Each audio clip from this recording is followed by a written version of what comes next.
मेरा क्वेश्चन ये है कि लाइफ में हम जैसे जैसे आगे बढ़ते रहते हैं, हम बहुत सारी चीज़ों को लेकर के हम माइंड में कभी न कभी एनालिसिस करते हैं, प्रॉपर थिंकिंग करते रहते हैं, कभी लॉजिकली कभी इनलॉजिकली, हमें पता नहीं रहता हम कैसे कर रहे हैं। बट मेरा क्वेश्चन ये है कि लाइफ में जो हमारे लिए, फॉर एग्जांपल मैं अगर अपनी बात से क्वेश्चन को समझाने की कोशिश करूँ, कि एक टाइम था जब मुझे एथलीट बनना था, बट मैं नहीं बना, मैंने मैराथन पार्टिसिपेट किए, नहीं बना, फिर वो छूट गया। फिर क्लास 8-9 में चेस मेरे लाइफ में आया, उससे मैंने काफ़ी दिल से किया और उसमें काफ़ी सक्सेस मुझे मिली एंड अभी भी चाहत है कि मैं ग्रैंड मास्टर लेवल तक भी जाऊं। बट देन आई थॉट कि मुझे अभी स्टडी भी करनी है। मैंने फिर कॉलेज ज्वाइन किया फ़िलासफ़ी ऑनर्स से, and while studying philosophy, while studying logic and critical thinking, मेरा सोचने का तरीका काफ़ी हद तक बदल गया। और उस प्रोसेस में, उस 3 साल के प्रोसेस में फिर मैं और कंफ्यूज हो गया कि नहीं, अभी मुझे सिर्फ ग्रैंड मास्टर नहीं बनना, I have to study philosophy as well. इसकी वजह से एक इसका ड्रॉबैक ये है कि ऑफकोर्स फिर टाइम डिवाइड हो जाता है जब हम 2-3 चीज़ एक साथ करते हैं, तो उसकी वजह से ऑफकोर्स हम उसमें उतना उस पर नहीं जा सकते। जैसे मैंने 3 साल फिलोसफी किया तो उसकी वजह से अभी तक 2000 रेटिंग मेरी जा चुकी होती, जो नहीं गई। मुझे साथ में कोचिंग भी करना था फॉर अर्निंग, सो एक coaching of chess. Yes, so अभी वर्ल्ड चेस फेडरेशन ने मुझे सर्टिफाइड किया है as a international chess coach. Earning potential आपको कहाँ ज्यादा नजर आ रहा है, चेस में या फिलॉसफी में? चेस में डेफिनेटली। चेस में ज्यादा है। yes, sir, chess। और प्लस चेस में 600 से 1200 तक तो आप पहुंच गए, लेकिन 1200 से 2000 पे जाना और फिर 2000 के बाद 2100 पे जाना और फिर 2200 पे जाना, that become more and more difficult with time. फिर एक एक पॉइंट भी भारी हो जाता है वहां पर आगे बढ़ने के लिए। You understand it better than me. जितना होता है रेटिंग इंक्रीज करने के लिए, एग्जैक्टली आपसे बेस्ट प्लेयर को हराना, राइट, उसको हराना पड़ेगा, तब आपकी रेटिंग बढ़ेगी। और उसके लिए आपको कॉन्स्टेंटली प्रैक्टिस करनी होगी, बहुत हार्डवर्क करना होगा। तो चेस में क्या आपको सिर्फ खेलने में मजा आता है, या जो प्रैक्टिस करनी है, बिल्कुल इस तरीके से देखो कि एक है, एक स्टेडियम भरा पड़ा है जहां पर हजारों लाखों लोग हैं, बैठे हैं, देख रहे हैं, तालियां बजा रहे हैं जब आप छक्का मार रहे हो, चौका मार रहे हो, तो उसमें मजा आता है। किसको नहीं आएगा, सबको आएगा। बट जब नेट पे प्रैक्टिस करनी पड़ती है, hours and hours of practice, जो कि बोरिंग होती है, मजा खेल में होता है। तो चेस की प्रैक्टिस इज बोरिंग, क्योंकि प्रैक्टिस अकेले में होगी। आपको एक एक चीज को याद करना होगा कि क्या क्या स्ट्रक्चर्स होते हैं, क्या क्या मूव्स होते हैं, क्या क्या पैटर्न्स होते हैं, हर एक चीज को बारीकी से समझना होगा। तो उसके लिए बहुत प्रैक्टिस करनी होगी। तो क्या उस प्रैक्टिस को करने में मजा आता है अकेले में बैठ करके? Yes sir, definitely. Learning process में जितने भी है, इनफैक्ट कभी कभी जब हम कोई गेम खेलते हैं, 5 आवर्स चलती है हाई रेटेड से, और वो हम हार जाते हैं, तो वो 5-10 मिनट के लिए तो थोड़े से दुखी होते हैं, बट देन बाद में मज़ा आता है कि गेम 5 आवर चली और इस वेरिएशंस में हम जीत सकते थे। फिर सारे वेरिएशन खुद से कैलकुलेट करते हैं, बाद में कंप्यूटर की हेल्प लेते हैं, कोच की हेल्प लेते हैं। तो वो जो वो चीज़ बहुत ही ज़्यादा फैसिनेटिंग है, बहुत मज़ा आता है उस प्रोसेस में। एंड फिर ट्रैवल में हमें नए फ्रेंड्स मिलते हैं, फिर उनसे नई चेस की बातें होती है, आवर्स एंड आवर्स। तो ये पूरा प्रोसेस मैं बहुत एंजॉय करता हूँ अभी भी, जितना मैं 5 साल पहले करता था। अर्निंग पोटेंशियल आपके लिए चेस में ज़्यादा है, और ये जो पूरी की पूरी प्रोसेस है, इसको आप इंजॉय कर रहे हैं, अलग अलग लोगों से मिलने में आपको मज़ा आ रहा है, चेस को खेलने में मज़ा आ रहा है, कोचिंग भी आप कर रहे हैं, और आप कह रहे हैं एक फेडरेशन है, वहाँ से भी आपको कोई सर्टिफिकेशन मिला है। और आपका कॉन्फिडेंस लेवल क्या कहता है कि आप कब तक एक ऐसे लेवल तक पहुंच सकते हो जिसके बाद में अगर आप कोचिंग देते हो तो उस कोचिंग से आप बहुत अच्छा पैसा कमा सकते हो? अभी अगर मैं कंप्लीटली अगर कोचिंग छोड़ दूँ, सिर्फ प्लेइंग पे फोकस करूँ, तो नेक्स्ट 5 ईयर में I can become international master easily. मुझे लगता है ऐसा। But the problem is I can not leave coaching because I have to earn also, right? तो उसके लिए आई थिंक 8 to 9 ईयर्स मुझे लगेगा उस लेवल तक पहुँचने में। Yes. और आज भी आप कह रहे हो कि आप ठीक ठाक पैसा कमा रहे हो? Yes sir, yes sir. And अभी टाइम मुझे ज़्यादा नहीं देना होता कोचिंग में। यूएस की, लंदन की क्लासेस होती है, तो वो तो या तो रात में होगी या मॉर्निंग होगी। तो मॉर्निंग 4 to 7 मेरी क्लास होती है, पूरा दिन फ्री रहता है फिर। तो आप ऑनलाइन क्लासेस कंडक्ट कर रहे हो? यस, यूएस के लिए और यूके के जो स्टूडेंट्स हैं उनके लिए? Yes yes sir. ये तो चेस का समझ आ गया। फिलॉसफी क्यों कर रहे हो? और कॉलेज ज्वाइन करने से पहले फ़िलासफ़ी का उतना ज़्यादा नहीं था। बस फ़िलासफ़ी क्योंकि क्लास 12th में थी, थोड़ा अच्छा लगा, बाकी से हट के सब्जेक्ट लगा तो मैंने ले लिया। बट जब मैंने प्रॉपर स्टडी किया, फ़िलासफ़र्स को स्टडी किया, लॉजिक स्टडी किया, लॉजिक में पता चला कि हम कितने जनरल बातों में भी कितने फैलेसी यूज़ करते हैं, कितने लॉजिकल फैलेसीज होती है, क्रिटिकल थिंकिंग क्या होती है, ये सारी चीज़ें आपने स्टडी करी। उसकी इंपॉर्टेंस जब मैंने समझा, तो मुझे लगा कि दिस इज़ समथिंग जो मुझे आगे भी ले जाना है। एंड जब आप किसी फिलोसफर्स को डीपली स्टडी करते हो तो जैसे एक फिलोसफर ने कहा था कि आप जितना ज़्यादा पढ़ते हो, जितना ज़्यादा जानते हो, आपको उतना रियलाइज होता है कि आपको उतना कम पता है। एग्जैक्टली तो वो बात मैं दिल से मानता हूँ कि he was actually right on this point. तो यही चीज़ है कि फ़िलॉसफी में भी अभी इतना इसको समझ लिया है कि इसमें अनलिमिटेड चीज़ें हैं पढ़ने के लिए, तो वो छोड़ने का मन नहीं करता। उसकी वजह से मैं थोड़ा सा कन्फ्यूज हूँ, तो इसमें आपका सजेशन चाहिए कि व्हाट शुड आई डू। इसमें कंफ्यूजन है कहाँ, मेरे को तो समझ नहीं आ रहा। कन्फ्यूजन और ये क्वेश्चन इस वक्त इसलिए इम्पोर्टेंट है क्योंकि अगर मुझे फ़िलॉसफी भी साथ में स्टडी करनी है तो मुझे अभी ही इसी साल मुझे मास्टर्स के लिए एप्लीकेशन देना होगा। अदरवाइज अगर मैंने अभी 2 साल छोड़ दिया तो शायद 2 साल ब्रेक देने के बाद मैं वापस स्टडी पे नहीं आऊँगा। इसीलिए this question is very important to me right now. अगर आप मास्टर्स कर लोगे तो क्या आपको बहुत अच्छा पैकेज मिल जाएगा, बहुत पैसा मिल जाएगा? नहीं, मनी वाइज फ़िलॉसफी में ज़्यादा चीज़ें नहीं है। तो फिर तो बिल्कुल क्लियर है ना बात। इसमें कंफ्यूजन कहाँ है? कंफ्यूजन मैं बताता हूँ कहाँ से आ रहा है। ये कंफ्यूजन आ रहा है जिस तरह की हमारी अपब्रिंगिंग है, जिस तरह से हमने सुना है, समझा है, अपने आसपास में देखा है, डिग्री के बारे में, डिप्लोमा के बारे में, इन सब चीजों के बारे में, उसकी वजह से हमारे दिमाग में क्या बैठ गया है कि फिलॉसफी मतलब क्या, कि मेरे पास में ये बैचलर्स की डिग्री होनी चाहिए, मेरे पास में मास्टर्स होना चाहिए, तब मैं एक फिलोसोफर हूं, तब मेरे को फिलॉसफी की नॉलेज है, अदरवाइज नहीं है। एक है फिलॉसफी की थियोरेटिकल नॉलेज, वो आपको कहां से मिलेगी? कॉलेज से मिल जाएगी। वहां से क्या मिलेगा? डिग्री मिल जाएगी। अगर तो उस डिग्री से होता कि आपको बहुत पैसा मिलने वाला है तो मैं कहता चलो ठीक है कर लो, एक श्योर शॉट। आप कह रहे हो वहां से पैसा भी नहीं मिलेगा और फिर डिग्री भी कर रहे हो। The point is very simple कि अभी आपको चेस में अपना फ्यूचर नजर आ रहा है साफ साफ, तो आपको अपना सारा फोकस चेस पे डालना है। अगले 6-7 साल में, 8 साल में इस लेवल पे आ जाना है कि आप यहीं बैठे बैठे, अब तो वैसे ही कोविड की वजह से सब कुछ ऑनलाइन हो गया है, आप यहीं बैठे बैठे ग्लोबली किसी को भी कोचिंग दे सकते हो। वो आपसे कोचिंग क्यों लेगा? जब आपकी खुद की एक रेटिंग होगी, खुद की एक स्टैंडिंग होगी, खुद का एक लेवल होगा, तभी तो वो आपसे कोचिंग लेगा और उसी लेवल के पैसे देगा। जो आपका लेवल है उसी के अकॉर्डिंग तो आपको पैसा मिलेगा। तो जब लेवल बढ़ाओगे तो क्या होगा? नंबर 1 वहां से पैसा कमा सकते हो, नंबर 2 अलग अलग कॉम्पिटिशन्स में पार्टिसिपेट कर सकते हो, वहां पे नए नए लोगों से मिलने को मिलेगा। तो ये फंडा बिल्कुल क्लियर है। ये जो कंफ्यूजन आ रहा है ना, ये पता है कहां से आ रहा है? क्योंकि हम सबके अंदर दिमाग में कहीं ना कहीं ये बैठा हुआ है बुरे तरीके से कि पढ़ाई का मतलब डिग्री और डिप्लोमा, बैचलर्स और मास्टर्स, इसके बाहर हमारा दिमाग नहीं चलता है। अगर फिलॉसफी के बारे में आप मेरे से बात करोगे ना तो we can talk for hours, और जो आप बात बोलोगे मैं उसकी और लेयर्स हटा करके आपको और बहुत कुछ दिखा दूंगा। मैंने कोई बैचलर्स नहीं किया, मास्टर्स नहीं किया फिलॉसफी में, ना साइकोलॉजी में। I can sit with a psychologist who has done masters in psychology और मैं उनकी लैंग्वेज में उनसे बात कर सकता हूं कई कई घंटों तक, और उनको ये रियलाइज नहीं होगा कि मैंने कुछ किया है नहीं किया। यहाँ पे एक क्वेश्चन है सर कि वाइल स्टडिंग चेस, तो फिर क्या साथ साथ में फिर मुझे फिलोसफी की बुक्स भी जो मुझे पढ़ने का मन कर रहा है वो साथ लेना चाहिए या फिर नहीं, उसको साइड करना चाहिए? मन तो आपका बहुत कुछ और करेगा, मन के हिसाब से चलोगे क्या? मन तो और भी बहुत कुछ करेगा। सजेस्टिंग की ब्रेक देना चाहिए? नहीं, मैं कुछ नहीं कह रहा, वो तो आपकी लाइफ है, आपको डिसीजन लेना है। मैं आपको सिर्फ ये कह रहा हूं, आप कह रहे हो चेस के साथ साथ में मेरा मन करेगा कि मैं फिलॉसफी भी स्टडी कर लेता हूं, तो चेस में आगे कैसे बढ़ोगे? चेस कोई खेल नहीं है, उसके लिए खेल है जो उसको मजे के लिए खेल रहा है। बट अगर आप प्रोफेशनली चेस में जाना चाहते हो, it requires hell lot of hard work, hours and hours of practice, hours and hours of learning, pattern समझने होते हैं, स्टिमुलेशन रन करना होता है। अब तो कंप्यूटर्स हैं आपके पास में, पहले के जमाने में कंप्यूटर्स नहीं थे। आज काफी इजी हो गया, आज काफी इजी हो गया है, लेकिन कंपटीशन भी बढ़ गया है। पहले इतना कंपटीशन नहीं था, आज कंपटीशन भी बहुत हो गया है, क्योंकि हर कोई ऑनलाइन चेस खेल रहा है, चेस सीख रहा है, और चेस बहुत तेजी से बूम कर रहा है पूरे वर्ल्ड में। वर्ल्ड ओलंपियाड भी इंडिया में होने जा रहा है इस साल for very very first time. Now comes the question, why philosophy? And philosophy होती क्या है? उसका डिग्री से, डिप्लोमा से, या जो बुक्स है वहां पर, उससे क्या कनेक्शन है?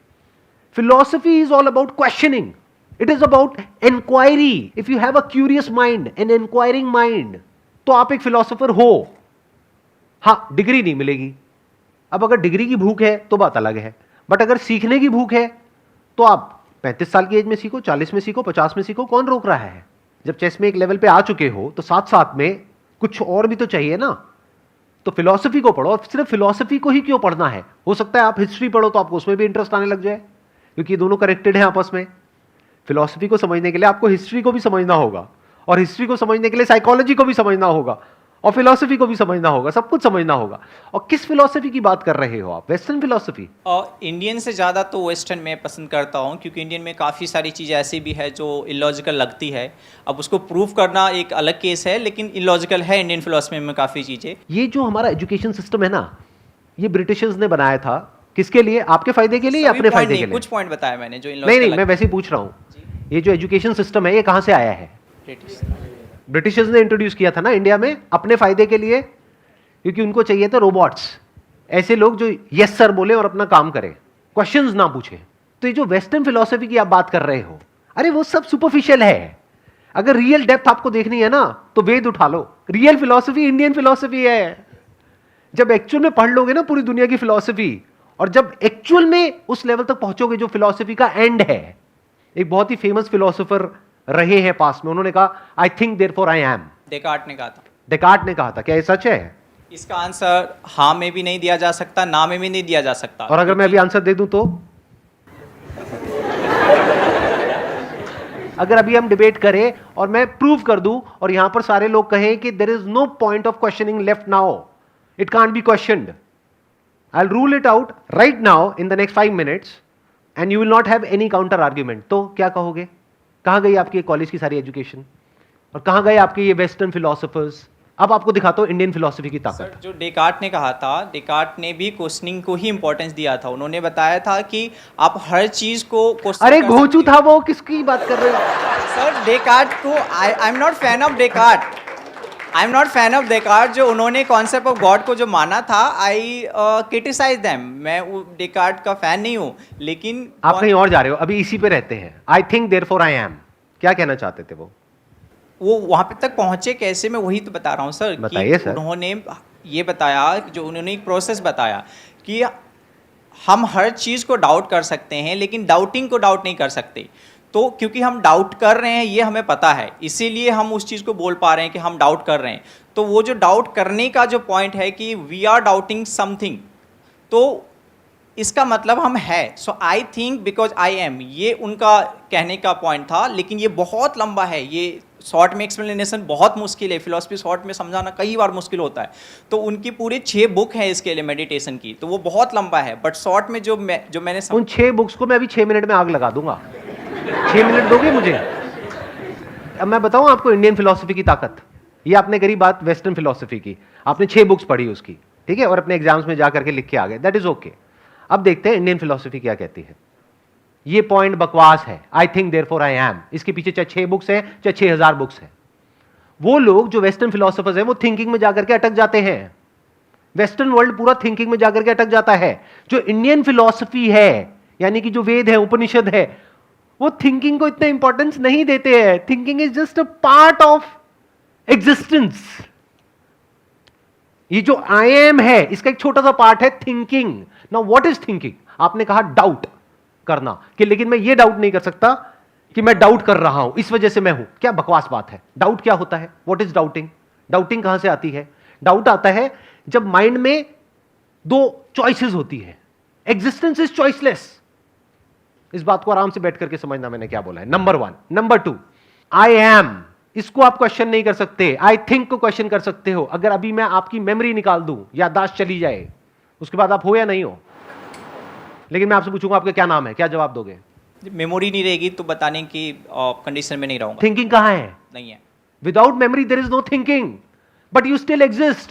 सर, डेकार्ट ने बहुत प्रॉब्लमेटिक बातें कही है, आई एग्री विद यू। अरे सिर्फ डेकार्ट नहीं, ये सारे वेस्टर्न फिलोसोफर्स जो है जिनको आप पढ़ पढ़ करके खुश हो रहे हो, इसमें से 99% क्रैप है। तो क्रैप को क्यों अपने दिमाग में भर रहे हो? अरे भाई साहब, चेस खेलो। और अगर फिलॉसफी और अगर एक्चुअल फिलॉसफी को समझना है ना, एक्चुअल फिलॉसफी, तो इंडियन फिलॉसफी को समझो। इसकी पावर तो आप सोच भी नहीं सकते कहां तक है और क्या है। मैं इसको इस पॉइंट से नहीं देखता कि इंडियन अच्छा है या वेस्टर्न अच्छा है। मेरा पॉइंट ये है कि हर एक चीज़ चाहे कहीं का भी हो, अगर उसमें लॉजिक है, कुछ ऐसा है जो आपके माइंड को थोड़ा और इवॉल्व करे, तो that is good to study. भाई साहब, लॉजिक की एक लिमिटेशन है। ये जो लॉजिक आया है ना, ये आया है वेस्ट से। Logic is in the realm of thinking. Without thinking there is no logic. में काफी पॉइंट पे सुपरफिशियल चीजें भी तो है, चाहे वो रिलीजन से रिलेटेड हो या कॉन्सेप्ट ऑफ गॉड हो। वो कहां नहीं है? वो वेस्ट में नहीं है क्या?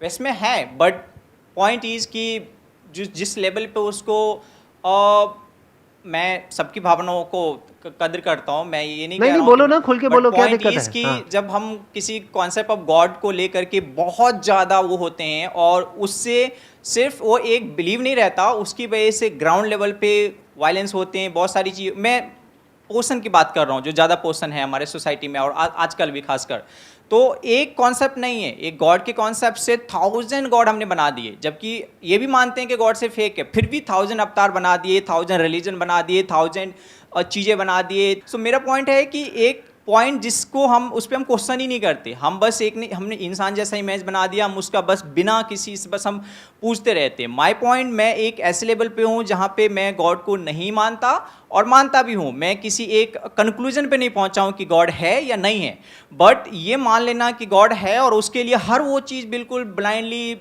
एक भीड़ की तरह फॉलो करते रहना, तो आई डोंट लाइक दैट। तो ये चीज़ मैंने जो सीखी है, थोड़ा थोड़ा पहले से भी था, लेकिन स्टडिंग फिलोसफी में ज़्यादा सीखी है, क्योंकि philosophy is the only place where you can question. आप टेंपल के सामने, मस्जिद के सामने जाके गॉड को क्वेश्चन करोगे, प्रोबेबली नेक्स्ट डे आप जिंदा भी ना रहो। इतनी टेंशन ना लो, आप जिंदा रहोगे। यहाँ पे कैमरे में आपकी शक्ल पूरी पूरी दिख रही है, टेंशन क्यों ले रहे हो? आप क्वेश्चन कर रहे हो, इसमें गलत क्या है? वो मैं बोल रहा हूँ कि अब मैं एक बात बोलूं, आपने बोल दिया, अपना आर्ग्यूमेंट दे दिया। इस दुनिया में कौन लोग हैं जो प्रॉब्लम क्रिएटर हैं? वो जो करोड़ों भगवानों को मानते हैं, क्या वो आपस में लड़ते हैं? या वो जो कहते हैं कि एक ही भगवान है दुनिया में, जो भी उसको नाम देते हैं, और कहते हैं वो ही सच है, बाकी सब झूठ है? आराम से समझिए कि जो हिंदुइज्म है वहां पर करोड़ों भगवान क्यों हैं, उसका लॉजिक क्या है। पहाड़ की भी पूजा हो रही है, मिट्टी की जो मूर्तियां उसकी भी पूजा हो रही है, सूर्य की भी पूजा हो रही है, चांद की भी पूजा हो रही है। किसकी पूजा नहीं हो रही है? धरती, जल, अग्नि, वायु, आकाश, सबकी पूजा हो रही है। तो हिंदू धर्म जो है वो क्या कहता है? सब में भगवान है। इससे बढ़िया फिलॉसफी, इससे अच्छी फिलॉसफी हो ही नहीं सकती, इससे ओपन फिलॉसफी हो ही नहीं सकती। मतलब आप भी भगवान हो, आपसे भी जब मिलते हैं तो ऐसे करके मिलते हैं। मतलब क्या?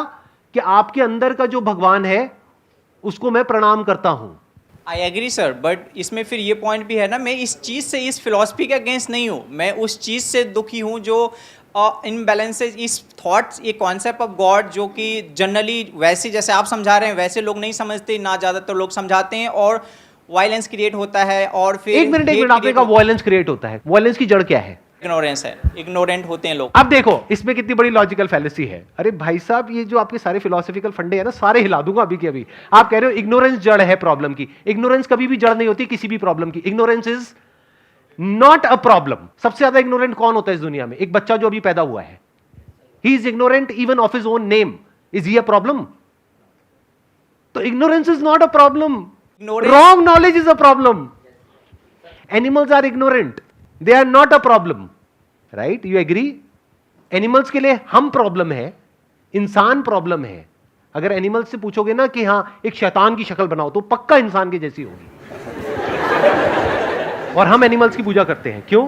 क्योंकि एनिमल्स एक्चुअल में इग्नोरेंट है, भोले हैं, इनोसेंट है। बट ये जो थॉट है वो कनिंग है। तो थॉट ने क्या क्रिएट कर दिया? अलग अलग कॉन्सेप्ट्स क्रिएट कर दिए। तो एक कॉन्सेप्ट है कि इस दुनिया में एक ही भगवान है, जो उसको मानता है वो हमारा अपना है, और जो उसको नहीं मानता है वो सब पराये हैं, वो सब गैर हैं। दोनों में से किसी भी कॉन्सेप्ट के साथ अपने आप को बांधना क्यों? अरे वो आप छोड़ो कि बांधना क्यों है, उसके पीछे भी एक रीजन है। क्योंकि एक इंसान को सिक्योरिटी चाहिए, उसको साइकोलॉजिकल सिक्योरिटी बोलते हैं। कॉन्सेप्ट के साथ ये करना क्यों है, ये कभी क्वेश्चन नहीं पूछा जाता है फिलॉसफी में। क्यों नहीं पूछा जाता है? वहां पे ये पूछा जाता है कि क्या है। साइंस इज ऑल अबाउट क्या, नॉट अबाउट क्यों। कभी ये नहीं पूछते कि लॉ ऑफ ग्रेविटी क्यों है, लॉ ऑफ ग्रेविटी क्या है। तो अब ये देखो कि इस दुनिया में क्या है, ये नहीं कि क्यों है। ध्यान से समझना, आप लोगों को ये नहीं बोल सकते कि तुम भगवान की पूजा क्यों करते हो। अरे करते हैं, वो छोड़ो, अपने अपने भगवान की सब पूजा करते हैं। बट अब ये देखो कि रियल प्रॉब्लम कौन है। एक लॉजिक है कि ये मेरा भगवान है और यही सच है और यही सबसे ऊपर है, एक ही भगवान है और कोई दूसरा भगवान ही नहीं है। और जो इसको नहीं मानता है वो सब हमसे अलग है, और जो इसको मानता है वो सब हमारे अपने हैं, बाकी सब पराए हैं। ये एक थॉट प्रोसेस है। एक और थॉट प्रोसेस है जो कहते हैं कि सब में भगवान है और भगवान में ही सब कुछ है। मुझे ये बता दो, ये वाली जो थॉट प्रोसेस है, इसकी वजह से लड़ाई हो कैसे सकती है? ये तो इंसान अपने आप को सिर्फ डिफेंड करेगा ना बाकियों से। कोई इंसान अगर इस पे अटैक करने के लिए आएगा तो वो अपने आप को डिफेंड करेगा, वो अटैक क्यों करेगा? तो इंडियन फिलॉसफी में अटैक कहां है? आई बात मेरी समझ में? Yes sir. इंडियन फिलॉसफी का जो ग्राउंड है, जो फाउंडेशन है, वहां पर अटैक पॉसिबल ही नहीं है। जो भी अभी तक हमने डिस्कस किया है उसको एक बार सम अप कर देते हैं। फिलॉसफी का एजुकेशन सिस्टम से डायरेक्ट कोई कनेक्शन नहीं है, क्योंकि वहां पे रियल फिलॉसफी है ही नहीं। रियल जो ओरिजिनल फिलॉसफी है that is missing. Real philosophy को अगर आपको स्टडी करना है तो you need to be as curious as somebody जो खजाना ढूंढने निकला है, और तब जाकर के आपको रियल जो फिलॉसफी है वो कहीं पे नजर आएगी, और उसमें रियलिटी होगी, उसमें बेसिस होगा, सिर्फ लॉजिक नहीं होगा। लॉजिक की अपने आप में एक लिमिटेशन है। Logic is always from a stand point. आपका अपना लॉजिक है, मेरा अपना लॉजिक है। अरे लॉजिक के आगे बढ़ो ना। फॉर एग्जाम्पल मैं कहता हूं मैं अभी इस चेयर पे बैठा हूं, निकालो इसमें कोई logical fallacy. Can you question it? You can not question it. This is beyond logic. तो एक होता है सत्य यानी सत्य, एक होता है मिथ्या यानी झूठ। तो मिथ्या में क्या होता है, वहां पे लॉजिकल और ये वाली सारी बातें चलती हैं। जो सच होता है वहां पे किसी लॉजिक की जरूरत नहीं है, थॉट की जरूरत नहीं है। मैं हूं, can you question it? You can not, because that is in your perception. तो लॉजिक से आगे बढ़ो, ये जो वेस्टर्न फिलॉसफी है उससे आगे बढ़ो। अब मैं ये नहीं कह रहा कि Indian philosophy versus western philosophy, but all I am saying is कि जो डेप्थ आपको इंडियन फिलॉसफी में मिलेगी वो वेस्टर्न में नहीं मिलेगी। वो सब सरफेस लेवल पे जाकर के अटक गए हैं। वहां आपको सारी थॉट की बातें मिलेगी, माइंड की बातें मिलेंगी, राइट और रॉन्ग की बातें मिलेंगी, कॉन्सेप्ट्स की बातें मिलेंगी, आइडियोलॉजीज की बातें मिलेंगी, क्वेश्चनिंग की बातें मिलेंगी। उसके आगे आप बढ़ ही नहीं पाओगे। अरे क्वेश्चनिंग की भी तो लिमिटेशन देखो। क्वेश्चनिंग के लिए मेमोरी का होना जरूरी है। Questioning is part of thinking. Thinking के बियॉन्ड तो जाओ। Thinking which is not different from mind. Mind मतलब क्या होता है, ब्रेन के अंदर कुछ सेंसेशंस चल रही होती है, कुछ आप अपने आप को बोल रहे होते, दैट इज थिंकिंग। तो उसके आगे क्या है? उसके आगे लाइफ है। लाइफ की बात तो कोई है ही नहीं, लाइफ तक तो कोई गया ही नहीं है। अगर लाइफ को एक्चुअल में एक्सप्लोर करना है तो वेद को उठा लो। वेद में भी अगर और आगे जाना है तो वेदांत को पकड़ लो। वेदांत मतलब the end of Vedas, the pinnacle of Vedas, the pinnacle of knowledge. Veda का मतलब होता है नॉलेज। उसको स्टडी करो, तब आपको रियलिटी नजर आएगी, जहां पर जाकर के आपके सारे लॉजिक्स बिखर जाएंगे। That is the ending of thought, that is the pinnacle of philosophy. Mind के बियॉन्ड क्या है? How can you transcend mind? Is there a way? Is there something beyond mind? उसकी बात आपको वेदांत में मिलेगी। Not just at a theoretical level, not just as a philosophical concept, but as a living reality. As real as जितना कि मैं अभी आपके लिए रियल हूं, इतना रियल। एक्सपीरियंशियली आप कुछ ऐसा देख पाओगे जो दुनिया की किसी फिलोसॉफिकल बुक में पॉसिबल ही नहीं है। Wish you all the best. Please thank you so much sir, thank you so much.